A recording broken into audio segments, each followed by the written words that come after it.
Right. So ultimately, what I want to be talking about today is the Biodiversity Disclosure Project, which is an output of the Endangered Wildlife Trust. I am the manager of the National Biodiversity and Business Network of the EWT, EWT being one of Africa's largest and oldest conservation NGOs based in South Africa, nearly 50 years now. And we recognized very early on the need to engage with businesses as an NGO to support businesses in their mainstreaming journey. We really focused then on the National Biodiversity and Business Network, which was established in 2013, which came about due to the recognition of a lack of guidance or standardized information on biodiversity performance, both for internal and external stakeholders, including shareholders and investors, to drive meaningful change. Companies simply weren't having the conversations between themselves or amongst themselves around biodiversity, and there was a lack of understanding on what biodiversity even meant and how companies were dependent on biodiversity.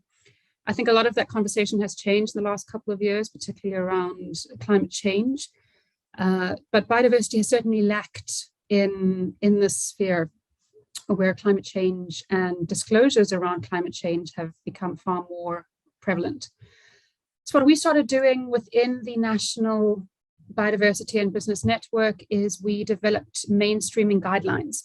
We had a look at the biodiversity policy journey of a private sector company, which went in a whole series of steps from understanding why biodiversity matters to your business, both on dependencies and in terms of your impacts, to identifying those dependencies and impacts, both in your direct operations to indirect operations, to valuing them, to deciding on how you will tackle them, to having strategies and KPIs around biodiversity and nature, implementing action plans, disclosing your impacts, and ultimately a path to monitoring and improving.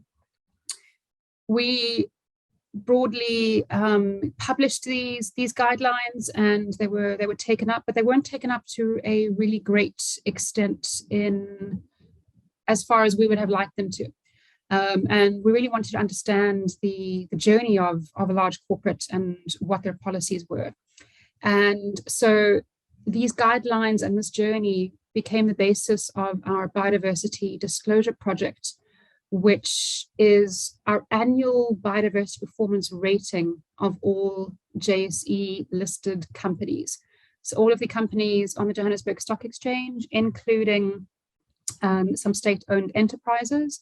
Every single year from 2018, we've gone through all of company documents and policies to assess their performance when it comes to mainstreaming biodiversity policy. So not how much they were impacting, but on how well they were incorporating biodiversity into their policies and disclosures. And the results were pretty staggering.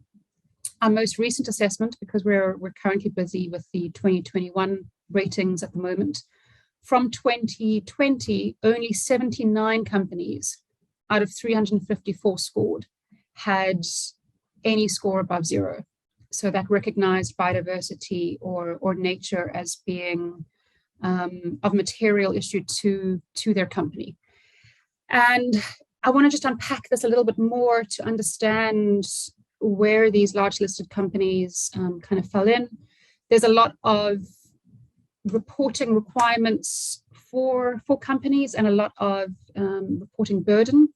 And the next presenter, John Hanks, will be talking about the JSE Biodiversity and Climate and Sustainability Disclosure Guidance documents. So this is published before that.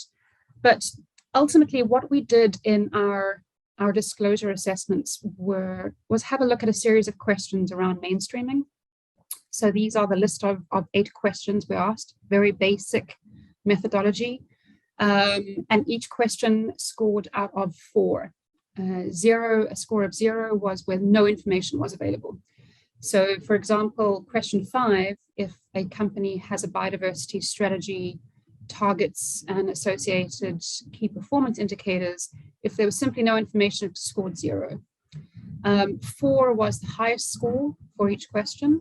So if a company really recognized their strategies, really indicated both their direct and indirect targets, followed the mitigation hierarchy, and followed no net loss or net gain biodiversity values, is scored a 4.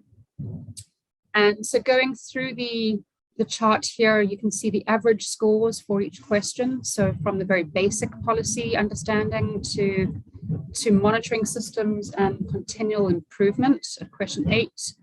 Average scores have increased from 2018 to 2020, but for question 3, 4, and 6, in terms of action plans particularly, we're still very, very far behind. The average score for company strategies in 2020 is only 0.06. Obviously, this is quite sector dependent, and I just want to highlight very quickly the different performance of the different sectors. And I think what's quite shocking here is that the basic materials sector have a very clear understanding of their biodiversity impacts because they're directly affected by it. But for example, finance and tech, and as well as real estate only scored in 2019 and 2020 very, very low. So what does this mean for the green economy and for Africa? Ultimately, we're no different in South Africa to the majority of the world, at least up until 2020. A recent study at the time showed that only 31% of Fortune 100 global companies had clearly stated biodiversity commitments. What this means is that fragmented disclosures have focused on greenhouse gas emissions, on water use, on waste. We need those things, and Hannes has demonstrated how SMEs are now getting involved very much in resource efficiency. But we need to go beyond that when looking at biodiversity. And we need quantified information on impacts that are standardized. We are seeing this change.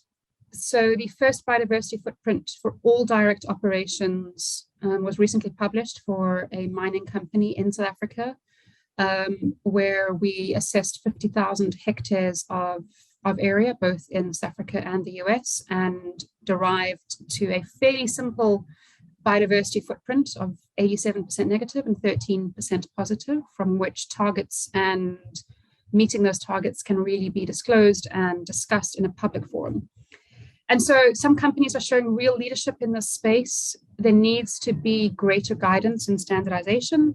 And I'm really looking forward to the next presenter who will be discussing how the JSE themselves, in terms of the stock exchange, have gone about looking at disclosure and documents. So thank you very much.